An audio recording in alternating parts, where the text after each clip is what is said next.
Good afternoon, geocachers, treasure hunters and thrill seekers.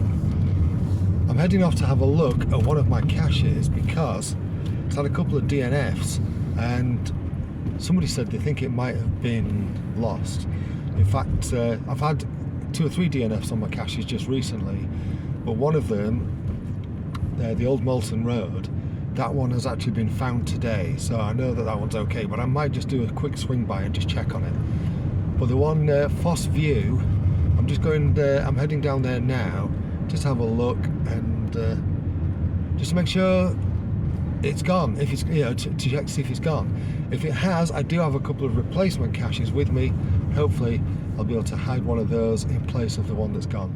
So yeah, I just thought I'd do a quick video just showing what I'm up to really in terms of cache maintenance, because this is one of the things you have to do when you're a cache owner. Pulled up and parked up, so it's down there somewhere, and in the car I've got a bag here and I've just thrown a few little things in it actually. There's an auger, because I might actually need to make a hole to fit one of these in. I've got a couple of replacement caches with me, so I've got a little knife, one of my little Morinivs, little dinky Eldris. Then there's the cache, one there, and there's another one in here somewhere. Where you gone? There it is, little tub one, and then there's this Scotch eye auger, just in case I need to drill a hole, because I might need to sink that in. But let's go and have a look. Might be a bit of wind noise on the mic, because I'm just using my phone today, because this is very much on the hop.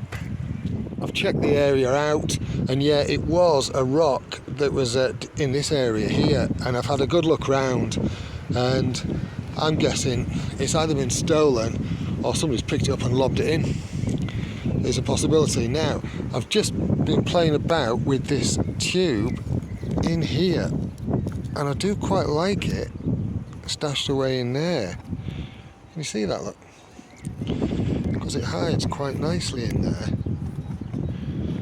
But my concern is that it goes too far in and somebody can't get it out.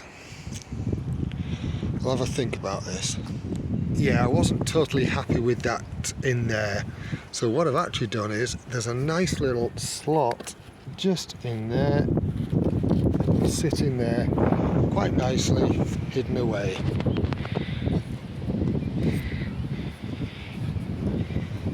Right, on to the next one. Right, I've pulled up, let's go and have a look. Actually, I could see that straight away. All there, still intact by the look of it. Yeah, all there, still in good nick. I can just slot back underneath there. Yeah, so it's good that there's no issues with that one. And that's it for today's maintenance. Right, okay, I just thought I would do a few little maintenance updates for you, just so that you know the kind of things you have to do if you're going to become a cache owner and start looking after your own geocaches and hiding them. Right, that's all for now. Thanks so much for watching. I hope you've enjoyed this very short one, because it will be very short. If you have, you know what to do. If you don't like it, you know what to do. Subscribe if you like what I'm doing. Thanks so much for watching. Cheerio.